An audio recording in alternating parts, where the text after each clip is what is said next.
মেডিকেলিয়ানদের কাছে তাদের অনুজদের একটা বড় প্রশ্ন থাকে, এমবিবিএস অ্যাডমিশনে কতগুলো এমসিকিউ দাগানো উচিত। জিনিসটা আসলেই ইম্পর্টেন্ট। যারা তোমরা অ্যাডমিশন শিক্ষার্থী আছো তাদের অবশ্যই অবশ্যই এটা জেনে নেওয়া উচিত কতগুলো এমসিকিউ দাগাতে হবে, না হলে চান্স মিস হতে পারে। চলো আজ জেনে নেই যে কতগুলো এমসিকিউ দাগানো আমাদের উচিত। আমাদের মেডিকেলিয়ানদের মধ্যে বেশিরভাগকে জিজ্ঞাসা করলে যে কতগুলো দাগিয়েছিল, দেখা যায় যে তারা 95+ পরিমাণ এমসিকিউ দাগিয়েছিল। আমি নিজেই 98টা এমসিকিউ দাগিয়েছিলাম, যার মাঝে 83টা কারেক্ট হয়েছিল। এখন আমি রাজশাহী মেডিকেল কলেজে। আচ্ছা, ম্যাথমেটিক্যালি তোমাদেরকে একটু বুঝিয়ে দেই কতগুলো এমসিকিউ দাগানো উচিত। তোমাদের বড় ভাইয়েরা অথবা কোচিংয়ের যেসব ভাইয়ারা আছে তারা বেশিরভাগই বোঝায় যে যতগুলো তুমি শিওর জানো ততগুলাই দাগানো উচিত। তাহলে এখন প্রশ্ন আসতে পারে যে আমরা যে 95-এর উপরে দাগাই, তাহলে কি আমরা সবগুলো শিওর হয়ে দাগাই? না, আমরা শিওর হয়ে মোটেও দাগাই না, কিন্তু তবুও আমরা 95+ দাগাই। কেন দাগাই? ম্যাথমেটিক্যালি বুঝে আসি। দেখো, প্রত্যেকটা এমসিকিউতে 4টে করে অপশান থাকে। 4টে করে অপশান থাকলে একটা করে অপশান কারেক্ট হওয়ার সম্ভাবনা 25%। যদি তুমি না জানো, মনে করো যে তুমি একদমই সেই এমসিকিউ জানো না, তাহলে সেক্ষেত্রে একটা করে এমসিকিউ হওয়ার পসিবিলিটিস, মানে 4টে অপশানের মধ্যে একটা হওয়ার পসিবিলিটিস 25%। এখন একটা এমসিকিউতে একটা অপশান যদি হওয়ার পসিবিলিটি 25% থাকে, তুমি যদি 4টে এমসিকিউ দাগাও আন্দাজে, তার মানে 4টা মিলে 4 × 25 মানে 100% সম্ভাবনা। অর্থাৎ প্রতি 4টে এমসিকিউতে একটা এমসিকিউ কারেক্ট হবেই, এটা ম্যাথমেটিক্স বলতেছে।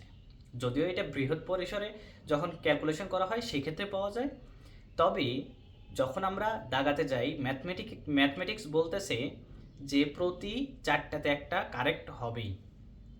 প্রতি 4টাতে যদি একটা কারেক্ট হয়, তাহলে দেখো যে 3টা ভুল যাচ্ছে আর একটা কারেক্ট। একটা কারেক্টের জন্য 1 মার্ক, এবং 3টা ভুলের জন্য মাইনাস মার্ক হবে 0.75।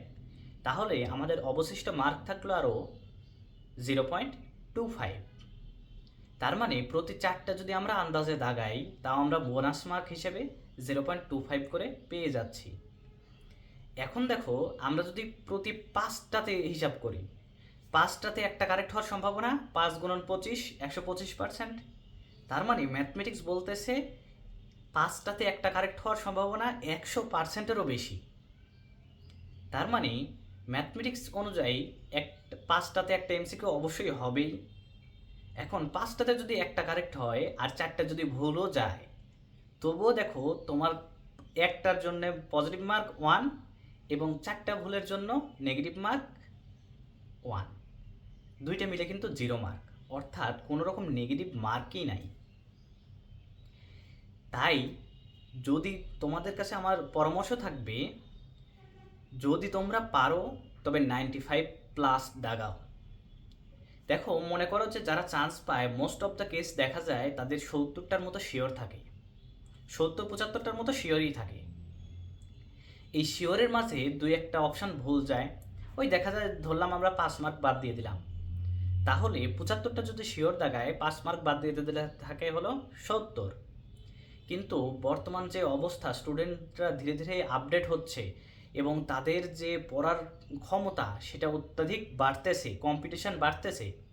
এখন এই কারণে 70-এ আর চান্স হয় না, চান্স হতে হতে দেখা যায় যে 75 মার্ক থাকা সেফ। তাহলে এই যে তুমি 75টা দাগালে, অথবা কেউ 75টা শিওর হয়ে দাগালো, বাদ বাকি 25টা এমসিকিউ রেখে আসলো কারণ সে শিওর না, তাহলে কি হবে? এই যে 5 মার্ক তার শিওরের মধ্যে থেকে বাদ গেল, মার্ক হয়ে গেল 70, যার কারণে তার কিন্তু চান্সটা মিস হবে। কিন্তু যারা 75টা দাগাইছে, বাদ বাকি 25টার দিকেও সে লক্ষ্য করছে, এবং সেইখানেও তারা মনে করো যে তুমি 2টা অপশান বাদ দিতে পারছো, অথবা একটা অপশানও যদি বাদ দিতে পারো যে এটা কখনোই হবে না, কারণ যে স্টুডেন্ট পড়ে সে 70টা যদি শিওর দেখাতে পারে, সে অবশ্যই বোঝে যে 4টার মধ্যে একটা অপশান কখনোই হওয়া পসিবল না, সে খুঁজে বের করতে পারে। তাহলে একটা অপশান যদি বাদ দিতে পারো, 3টে অপশানও যদি তোমার কাছে থাকে যে 3টে অপশানের মধ্যে তুমি কনফিউজড, তাহলে অবশ্যই অবশ্যই যে কোনো একটা দাগিয়ে আসবে। ইনশাল্লাহ তোমার মার্ক বাড়বে। এবং বাকি 25টার দিকে 25টাই যদি টাচ করো, অর্থাৎ 100টাই যদি টাচ করো, তাহলে তোমার মনে হতে পারে যে মাইনাস মার্কিংয়ের জন্য তো আমার পয়েন্ট মাইনাস হয়ে যাবে, কিন্তু আলটিমেটলি এই যে যদি মনে করো যে বাদ বাকি 25টার মধ্যে যদি তোমার মনে করো যে 10টা কারেক্ট হলো, 8টা কারেক্ট হলো, তাহলে আর 17টা ভুল গেল, তার মানে 4.25 মাইনাস হলো, তাহলে আরও তুমি এক্সট্রা মার্ক পাচ্ছ 3.75। তাহলে সেই যে 70 মার্ক ছিল, 70 প্লাস 3.75, তোমার কিন্তু মার্ক 75-এর কাছাকাছি চলে গেল, 73.75।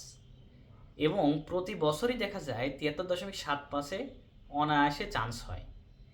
কাজেই তোমাদের কাছে আমার পরামর্শ থাকবে, তোমরা সবসময় চেষ্টা করবা 95-এর উপরে দাগানোর।